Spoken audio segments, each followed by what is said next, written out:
High Counselor stood rigidly at the command deck of the Celestial Dawn, his two hearts pounding beneath his chest. His reptilian eyes darted between the view screen and the nervous expressions of the ambassadors around him. They were all waiting, for doom or for salvation. Neither was certain. 13 ships had appeared on the edge of Union space, dark behemoths bristling with weapons. Vorik's long fingers tapped anxiously on the railing before him. The Dras had arrived. The Dras were not just another species. They were the stuff of nightmares. Vorik had heard stories of their ruthless campaigns across the galaxy, crushing civilizations, leaving only silence in their wake. They demanded tribute from entire star systems, and when they didn't receive it, they annihilated all in their path. Vorik swallowed hard. This was the moment he had prayed never to see in his lifetime. The moment where all the Union's carefully built diplomacy would be tested against the galaxy's most feared force. On the deck behind him, the 13 ambassadors of the Union of Planets were seated in a rough semicircle, their collective anxiety palpable. Each represented a different species, from the massive, bear-like Urgok to the pale, telepathic Thryans. All were leaders of their respective worlds, powerful in their own right. Yet today they were little more than frightened children waiting for a verdict. Vorik, as High Counselor, was supposed to guide them, but right now, he felt like he was guiding them straight into the jaws of oblivion. His gaze briefly rested on the newest member of their council, the human ambassador, Captain Mark Callahan. Humans were still a mystery to Vorik and the others, having only joined the Union mere months ago. Their entry had been controversial, brash, young, and seemingly undisciplined. Now, Callahan sat there, a faint smile on his lips, his posture relaxed despite the tension in the room. Vorik couldn't understand it. Was it arrogance? Foolishness? Or something else entirely? Vorik's thoughts were interrupted as the view screen blinked to life. The Dras flagship dominated the display, a jagged, dark ship that radiated menace. And then, the Dras commander appeared. He was tall and gaunt, his green skin almost luminescent against the darkness behind him. His angular face was impassive, yet his eyes, those eyes, bore into Vorik's soul, sharp and unyielding. Vorik forced himself to meet the Dras commander's gaze, though every instinct screamed at him to look away. Glorious and powerful Dras commander, Vorik began, his voice trembling slightly. We welcome you and are honored by your presence in these negotiations. The Dras commander did not move. His eyes flicked across the faces on the screen before settling back on Vorik. There was a long, agonizing silence before the commander finally spoke, his voice low and dangerous. You may call me Commander, he said through the translator, his tone flat, unfeeling. Gracious Commander, Vorik continued, bowing his head deeply, we appreciate your patience and restraint. From the corner of his eye, Vorik saw Callahan smirk, quickly covering his mouth with his hand. Vorik glared at him, his warning clear. This was no time for irreverence. The Dras commander's eyes narrowed slightly. Enough. To prevent your annihilation, what do you offer the Dras? Vorik swallowed the lump in his throat. This was it, the moment of truth. The fate of billions rested on his words. He stepped forward, bowing his head once more. Greatest of the Dras commanders, as the head of the Union, we offer you the third arm of our home system, from the star known as Planus to the planet True. It includes thousands of mineral-rich asteroids, 35 planetary bodies and their moons, and a rogue planet. The commander tilted his head, the barest hint of disappointment flashing in his eyes. Next, he said, waving his hand dismissively. One by one, the ambassadors offered their tributes, planets, resources, even fleets of ships. Each voice quivered with fear as they sacrificed their worlds, hoping it would be enough to buy their survival. But the commander's response remained the same, cold indifference. He was unimpressed. Finally, it was Callahan's turn. Vorik braced himself, hoping against hope that the human wouldn't do something reckless. Callahan stood, his expression calm, but there was a fire in his eyes. Most noble and majestic commander, Callahan began, his voice clear and strong. He did not bow. Vorik's heart skipped a beat. How could he be so brazen? As the newest member of the Union, Callahan continued, We cannot offer you our controlled space or resources. Vorik's breath caught in his throat. What was Callahan doing? But, Callahan said, pausing for effect, what we can offer you is a big glass of shut the fuck up. The silence that followed was deafening. Every eye in the room turned to Callahan, wide with disbelief and horror. Vorik's hands gripped the railing so tightly that his knuckles turned white. This was it. This was the end. The Drask commander's eyes snapped to Callahan, his expression unreadable. Who said that? He hissed, his voice shaking with fury. Before Callahan could respond, every ambassador pointed directly at him. The human only smirked, stepping forward to face the commander on the screen. I did, Callahan said firmly, and I meant every word. The commander's gaze narrowed further, his hands gripping the armrests of his chair. Your translator suggests you intend to defy us. Is that correct? Vorik tried to intervene, his voice shaky. Gracious commander, I... Silence, worm! The Drask commander roared, his focus entirely on Callahan. Let him speak. Callahan met the commander's gaze without flinching. I don't just intend to defy you, he said, his voice rising with anger. I'm making it clear that under no circumstance will we bow to you. Not now, not ever. Vorik's legs gave out beneath him, and he collapsed to the floor. It was over. They were all going to die. For a moment, the Drask commander said nothing, his face impassive. Then, slowly, a deep, rumbling laugh began to echo through the ship's speakers. The Drask commander leaned back in his chair, his laughter filling the room.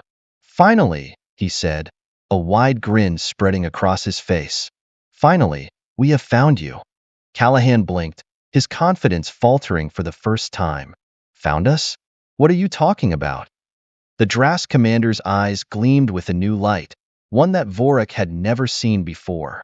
It was not malice, but excitement. We have been searching the galaxy for you, the commander said, his grin widening. A race worthy of standing against us. A race that will not cower in fear. Vorik stared in disbelief as the commander's words washed over him. This was not the reaction he had expected. Not at all. The Drask commander leaned forward again, his eyes locking onto Callahan. Tell me, human, he said softly, what do you think of war? Callahan, regaining his composure, smiled back at the commander. I think, he said slowly, that we've just found a new kind of game to play. And with that, the storm on the horizon shifted, not into war, but something far more dangerous. The High Counselor, watching from his fallen position, realized this was only the beginning. A thick silence hung in the air after Callahan's defiant words. The entire command deck was frozen, the other ambassadors paralyzed by shock, their eyes locked on the view screen where the Drask commander glared back. Vorik, still seated on the floor, couldn't believe what had just happened. This human, this reckless fool, had thrown the entire Union's survival into jeopardy with one audacious insult. The Drask commander's eyes narrowed. He leaned closer to the view screen, his sharp features illuminated by the cold light of his ship's command bridge. You mock us, he hissed, his voice dripping with venom. You think your pitiful species is above annihilation? Callahan didn't flinch. If anything, he seemed even more resolute. I don't mock you, he replied evenly. I'm challenging you. You've grown complacent, pushing around species too terrified to fight back. That's not power, that's stagnation. Vorik's heart sank. He had seen the Drask destroy entire worlds for less. His gaze darted to the other ambassadors. None of them dared to speak. They were as shocked as he was by Callahan's boldness. He wanted to stop the human, to beg for mercy, but he couldn't find his voice. Fear had swallowed his courage whole. The Drask commander remained silent for a moment, studying Callahan with a new intensity. Then, to everyone's surprise, he began to laugh, a deep, resonant sound that filled the deck. It was an eerie, unsettling laugh, but it wasn't the laugh of a man who had been insulted. It was something else entirely. You amuse me, human, the commander said finally, his laughter subsiding. For centuries, we have searched for a species that would meet us not with fear, but with fire. Every race we encountered bent the knee. We grew tired of their cowardice. But you are different. Vorik's mind reeled. Different? Was the commander genuinely entertained by Callahan's defiance? The very idea was incomprehensible. He had expected the Drass to unleash their wrath. But this was something else. Callahan took a step forward, his eyes never leaving the view screen. Then let's be honest with each other, he said. You didn't come here just to claim territory. You came here because you're looking for a fight. The commander's eyes gleamed, a dangerous light flickering within them. Indeed, he said softly, but not just any fight. We seek a true challenge, something that will push us to our limits. Your words suggest that humanity might be capable of providing such a challenge. The other ambassadors stirred uneasily. Vorik could feel the tension rising in the room. This was no longer a simple negotiation. This was something far more perilous. Callahan folded his arms, his expression unwavering. Then let's cut the theatrics. You want a challenge? We'll give you one. But not through war, not yet. If we're to prove ourselves, let's do it on terms that don't involve wiping out billions of lives. The Drass commander's smile widened, his sharp teeth glinting in the light. Interesting, he mused. And what, human, would you suggest? Callahan didn't hesitate. A contest of strength and skill, war games, if you will. We test each other, learn from each other. If we prove ourselves worthy, we stand as equals. If not, he paused, letting the weight of his words sink in. Well, I suppose you'll have what you came for. Vorik's breath caught in his throat. Was Callahan truly suggesting they engage the Drass in some kind of contest? It was madness. And yet, the look in the Drass commander's eyes suggested that he was intrigued. The commander leaned back in his chair, considering the offer. Very well, he said slowly. We will accept your challenge, human. But know this, if you fail to impress us, we will not hesitate to crush you. Callahan nodded, unfazed. Fair enough. The view screen blinked off, leaving the command deck in an uneasy silence once more.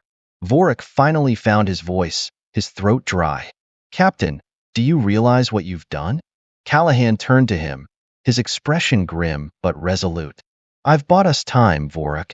And now, we have a chance to prove we're more than just another species to be conquered. Vorik could only stare at him, torn between fear and reluctant admiration.